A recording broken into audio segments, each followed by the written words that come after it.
Right. So you guys send us some pretty wild articles about Bitcoin, especially with, all the crazy price action after the U.S. election. I mean, Bitcoin at $98,000. Yeah, that's pretty insane, right? It's pretty unbelievable. Over 40% growth in just a couple weeks. Yeah, it's definitely making some headlines. And, the question with crypto always is, how long is it going to last, right? That is the question, isn't it? Like, is this the new normal or is this another bubble? Yeah. But I think before we even get into all that, sure, I got to be honest with you. I'm still trying to wrap my head around how all this cryptocurrency stuff really works. Oh, yeah. It's a very what is it really? Complex system in a way. Yeah. I mean, at its simplest. Yeah. Cryptocurrencies like Bitcoin are basically digital forms of money. Okay. Unlike traditional currencies, though, they are decentralized, and they operate on this technology called blockchain. Okay, so this is kind of like... And what that means is that no single entity, like a government or a bank, controls them. So it's like a digital currency free-for-all? Kind of, yeah. I mean, in a way, it really challenges the traditional financial system as we know it. Now, you sent over some articles that were really talking about the link between this recent Bitcoin surge and the U.S. election. Yeah. And in particular, Trump's very unexpected pro-crypto stance. Yeah, because he was really against it before, wasn't he? Well, yeah, and now he's calling himself, pro-crypto. Like president. Pledging to make the U.S. the crypto capital of the world. So what do you think is behind this sudden change of heart? Well, it's probably a combination of factors. Okay. Maybe he's realizing the growing influence of the crypto market. Yeah. Appealing to a younger base of voters who are much more tech savvy than maybe some of the older generations. Right. And potentially even just realizing, the strategic advantage of the U.S. leading in this new and emerging sector. So it's not just about winning votes, but actually positioning the U.S. as, top dog in this whole global crypto space. Yeah, exactly. And then you add on top of that his promise to replace the current SEC chair, Gary Gensler. Right. Who's been known to really push for much stricter regulations of crypto. Yeah, he hasn't exactly been Mr. Popular. No. In the crypto community. And that further adds to this narrative, right? It seems like a very deliberate kind of move to usher in like a much more crypto-friendly era. Absolutely. Would you say that that's like the main thing that's driving all this Bitcoin craziness? Well, it's certainly a contributing factor. Okay. The anticipation of a much less restrictive environment under a Trump administration that's really fueling a lot of optimism amongst investors. Okay, so it's like a green light for crypto. Yeah, you could say that. Okay. But it sounds like from the articles that you sent over that there's more to this Bitcoin surge than just, the election results. Oh, absolutely. So what else is going on? One of the biggest things is this introduction of spot Bitcoin ETFs. Okay, now I gotta be honest with you. I'm still trying to wrap my head around these spot Bitcoin ETFs. Oh. I mean, what are they and what makes them different from just like regular ETFs? Right. Well, so unlike traditional ETFs, which typically track like a basket of assets, spot Bitcoin ETFs, they directly track the price of Bitcoin. So it's a more direct way to invest in Bitcoin. Exactly. Right, yeah. So you're not dealing with a bunch of other, assets in that basket. Okay. But why is that such a big deal?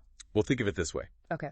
They really provide a much more accessible and regulated entry point for traditional investors that might be hesitant to dive directly into the complexities of owning and managing Bitcoin itself. Oh, so it's almost like bridging the gap between kind of traditional finance and the crypto world. Exactly. Making Bitcoin more mainstream. Absolutely. Okay. And you see that reflected in the record inflows that we've seen into these ETFs, particularly post-election. According to Kaiko, a crypto market data provider, Bitcoin ETFs saw something like $6 billion in trade volume during election week alone. Wow, that's huge. Yeah, it's pretty incredible. So these spot ETFs are really playing a big role. They're definitely part of the puzzle. In this Bitcoin rally. Yeah. Okay, now you mentioned another factor that's at play. And this one I'm completely lost on, to be honest. Okay. And that's the halving. Yes, the halving. What is that? So the halving is actually one of the most fascinating things about Bitcoin. Okay. It's essentially a pre-programmed event that happens roughly every 4 years. Okay. Where the rate at which new Bitcoin is created gets cut in half. So less Bitcoin is created. Exactly. That's so it's fine. kind of like a built-in scarcity mechanism. So it's like Bitcoin's way of, yeah, controlling inflation almost. exactly. Yeah. Less Bitcoin, higher demand, higher price. Got it. And the most recent halving actually just happened back in April 2024. And many people believe that that's created a bit of a supply shock, which is further driving up the price. Okay, so we've got the election. We've got these spot ETFs. We've got the halving, all kind of seemingly pushing Bitcoin higher and higher. Yeah. But, all this incredible growth kind of makes me think about Bitcoin's past. Because it's had a pretty wild ride, hasn't it? Absolutely. Lots of ups and downs. Yeah. I mean, it's famous for its volatility. Yeah. So are we setting ourselves up for, another potential crash? That's the big question, isn't it? Yeah. It's a tough one to answer. Right. While the current trend is exciting. Yeah. It's really important to remember that, market corrections, they're just a natural part of the cycle. I mean, look at its history, right? Yeah. We saw it go from around $5,000 at the start of the pandemic right. to almost $69,000 by late 2021. Yeah. And then it crashed below 17,000 by the end of 2022. Yeah, so it's not exactly known for its stability, is it? No, not at all. Okay, so buckle up, I guess. Yeah. I mean, who knows what the future holds, but it's certainly going to be an interesting ride. Yeah, that's for sure. Okay, so we've established that, Bitcoin is definitely having a moment. Yeah. But its future is anyone's guess. Right. And that kind of makes me think about, the bigger picture of all this. Like, you mentioned wider Bitcoin adoption. Yeah. What does that even look like? Could we actually see a world where Bitcoin or, other cryptocurrencies become as commonplace as using, a credit card or Apple Pay? Yeah. It's a fascinating thought experiment. It is. Imagine a world where you're paying for your coffee with Bitcoin. So instead of swiping plastic, I'm transferring Bitcoin to the coffee shop. Right. And it could fundamentally disrupt the financial system as we know it. Yeah. I mean, would we even need banks anymore in that kind of world? It's possible, right? Oh. Transactions could become faster, cheaper, potentially even more secure thanks to blockchain. All right. Because there's no middleman. Right. But of course, with all this disruption. Yeah. There are going to be some challenges too, right? Oh, absolutely. Like what? Well, I mean, for one, yeah. I don't think governments are going to be too thrilled about losing control of their own currencies. That's what I was thinking. Yeah. Like, how do you control a currency that you don't control? Exactly. It raises a lot of questions about monetary policy, economic stability, even national sovereignty. Yeah. It's almost like a threat in a way, isn't it? In a way, yeah. I mean, it challenges the existing power structures for sure. Right. So, it's possible that we might see some sort of hybrid system emerge. Okay. Where crypto coexists with traditional currencies. Okay. So maybe not a complete Bitcoin takeover. Right. At least not overnight. Yeah, probably not. Okay.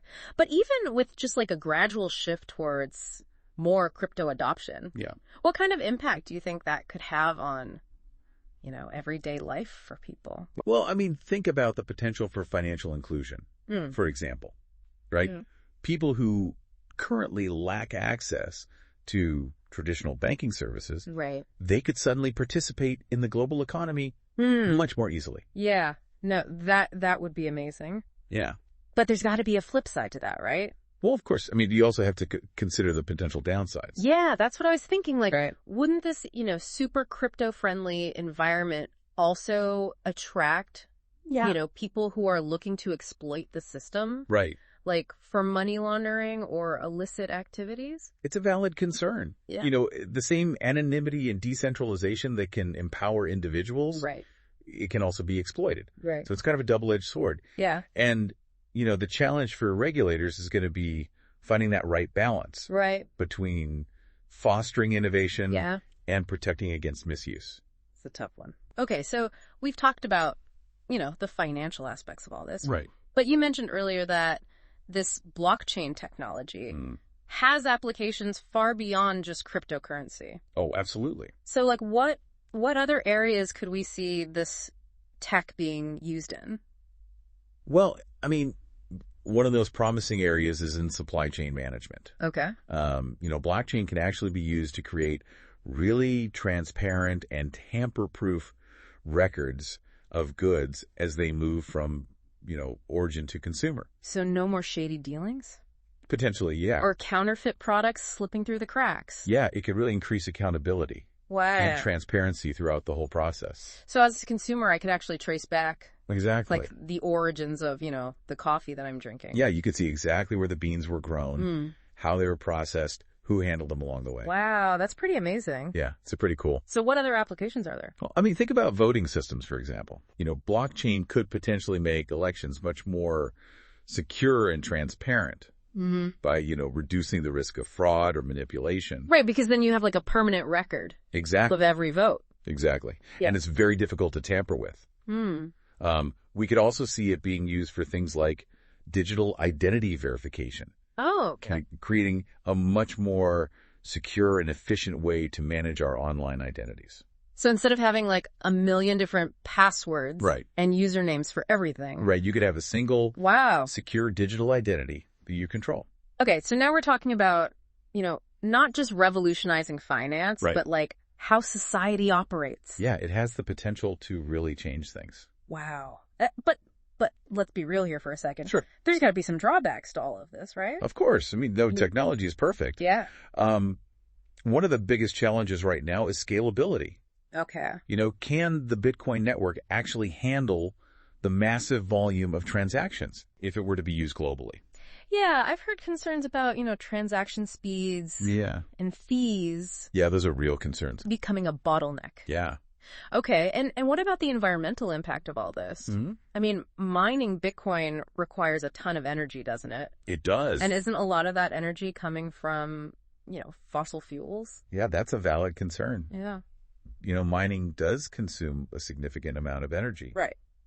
And its reliance on fossil fuels right now definitely raises environmental questions. The industry is exploring cleaner energy sources. Oh, okay.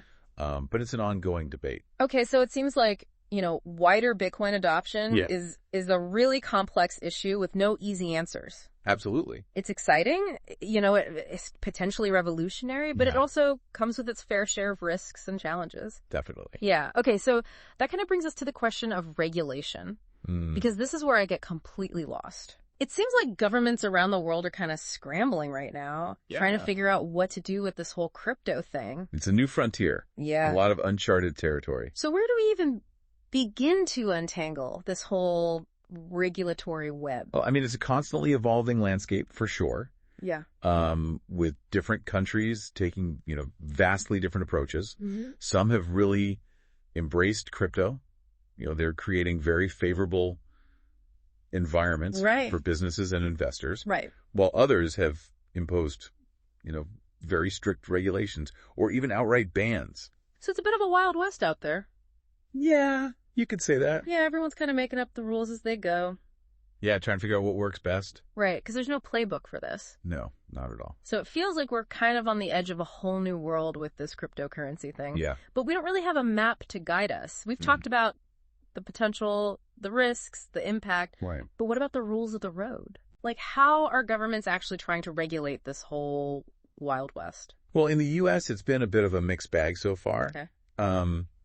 We've seen different agencies like the SEC, the CFTC, the Treasury, all kind of trying to get a handle on crypto. So it's like a regulatory tug of war.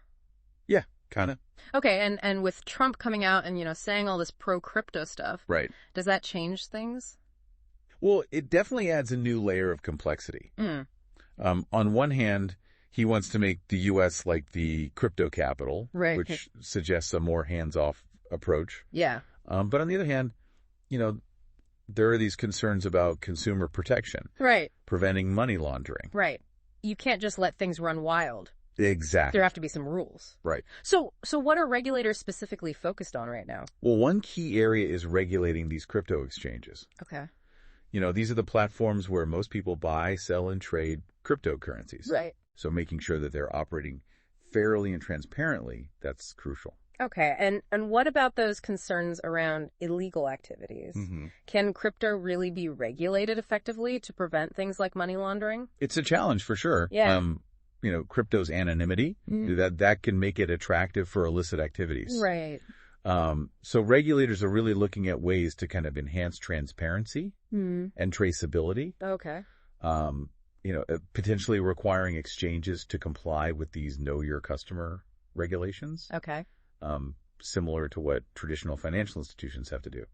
Right. So trying to find that balance again between allowing innovation, but preventing misuse. Exactly. Okay. Now you mentioned earlier that, there are these new innovations that are kind of pushing the boundaries even further. Yeah. And you mentioned this term DeFi. Yes. DeFi. What exactly is that and how does it fit into this whole regulatory puzzle? So DeFi stands for decentralized finance. And it's essentially a parallel financial system built on blockchain. Okay.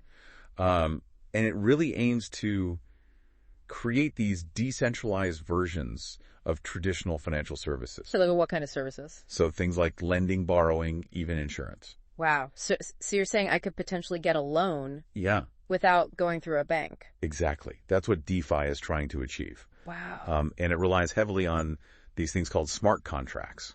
Okay, I've heard of smart contracts, but I don't really understand what they are. So smart contracts are basically self-executing agreements that are written in code and stored on the blockchain. Okay.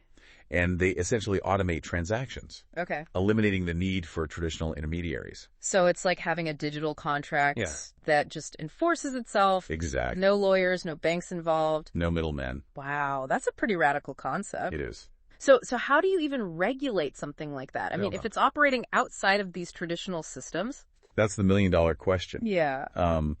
DeFi presents a real challenge for regulators because it's inherently decentralized. Right. And often operates anonymously. So it's almost like trying to regulate like a network with no central authority. Exactly. Wow. It's a tough one. It sounds like we're entering some pretty uncharted territory here. We are. So what do you think the future holds for crypto regulation, especially with all these new innovations popping up? Well, I think we're going to see a continued evolution. Okay. Towards more comprehensive and globally coordinated regulatory frameworks. The challenge is going to be finding ways to regulate effectively without stifling innovation. Right. It's a balancing act for sure. Yeah, and the stakes are pretty high. They are. Oh. Well, it's been a fascinating conversation. It has. We've covered a lot of ground today in this deep dive into Bitcoin. Yeah, from its recent surge to its potential impact on finance, technology, even society. I think what's striking me the most is that we're still in the very early stages of this whole crypto revolution. We are. Things are changing so quickly, it's almost impossible to predict what the future holds. That's what makes it so exciting. Yeah. We're witnessing a real paradigm shift in finance and technology. Yeah.